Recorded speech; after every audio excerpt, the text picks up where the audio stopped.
अस्सलाम वालेकुम व्यूवर्स। मैं इलेक्ट्रिसिटी एंड मैग्नेटिज्म का एक्सपेरिमेंट नंबर 3 डिस्कस कर चुकी हूँ। अब मैं एक्सपेरिमेंट नंबर 4 शो करूँगी आपके सामने। तो इसकी जो स्टेटमेंट है वो है to study the variation of resistance of thermistor with temperature. Variation का मतलब है तब्दीली आना, चेंजेस आना। टेम्परेचर के इंक्रीज़ होने से या डिक्रीज़ होने से रेजिस्टेंस के ऊपर क्या चेंजेस आती हैं, क्या वेरिएशंस आती हैं, हम लोग उसके ऊपर बेसिकली डिस्कस करेंगे। तो फर्स्ट ऑफ ऑल अपरेटस, तो अपरेटस के अंदर आ रहा है stand thermistor, voltmeter, ammeter, beaker, spirit lamp, power supply, water, connecting wires. इसके बाद प्रोसीजर है। प्रोसीजर के जो स्टेप्स हैं वो कुछ ये आपके सामने मेंशन है, जो कि आपके पास 4 स्टेप्स इस पेपर पे हैं। जी व्यूवर्स, जो इसके रिमेनिंग स्टेप्स हैं वो मैंने नेक्स्ट पेपर पे लिखे थे, जो कि ये आपके सामने ड्रॉ किए हैं मैंने। अगर इन स्टेप से रिलेटेड आपको कोई भी इशू है, आप मुझे कमेंट बॉक्स में जाके कमेंट कर सकते हैं। इंशाल्लाह I will try my best to reply you.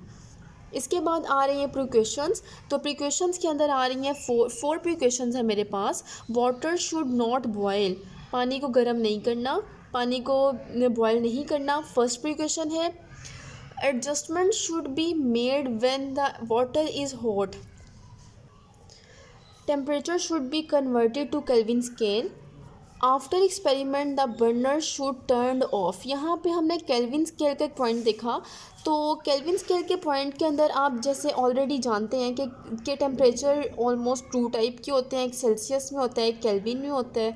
तो ये आपके ना टेम्परेचर को मेजर करने की वो रीडिंग्स होती हैं जिसके अंदर टेम्परेचर आप लोग मेजर कर रहे होते हो।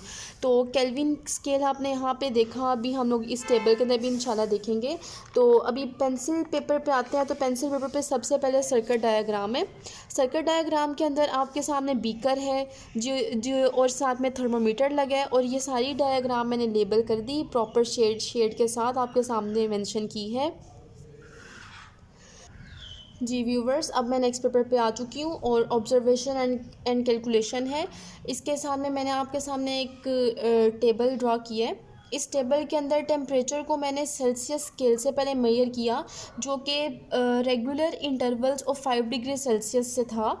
अभी ये 8 नंबर ऑफ ऑब्जर्वेशंस हैं जिनको मैंने regular intervals of 5 degree Celsius से लिखा आपके सामने। फिर मैंने इसे केल्विन स्केल के अंदर शिफ्ट कर दिया, और लास्ट कॉलम के अंदर रेजिस्टेंस आ रहा है जो मैंने वोल्टेज और करंट के से फाइंड किया। जी व्यूवर्स, अब मैं आपके सामने ग्राफ को मेंशन करूँगी, और अगर आप ये ग्राफ पेपर के ऊपर बनाएंगे तो वो आप लोग ग्राफ पेपर पे बना के इधर स्टिक कर दीजिएगा। ये आपकी नेगेटिव मार्किंग में इंक्लूड नहीं होगा।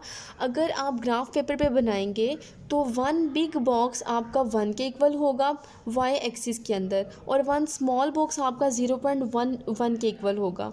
और अगर आप लोग एक्स एक्सिस से देखें तो जो 1 बिग बॉक्स है वो आपका 5 के इक्वल होगा, और 1 स्मॉल बॉक्स आपका 0.5 के इक्वल होगा। तो यहाँ पे मैंने ये निकालने के लिए इसे 10 से डिवाइड किया था, अलोंग वाई एक्सिस भी और अलोंग एक्स एक्सिस भी।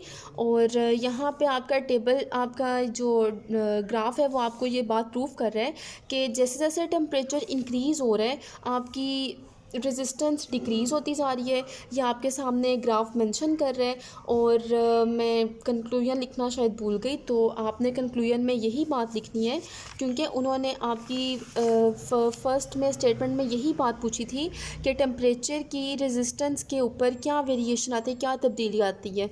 तो हम यहाँ पे ये लिखेंगे कंक्लूजन में कि आप इधर लिख सकते हो कि कंक्लूजन के अंदर आप लिखोगे कि टेम्परेचर के इंक्रीज़ होने से रेजिस्टेंस आपकी डिक्रीज़ होती है। ये आपकी बेसिक वेरिएशन है।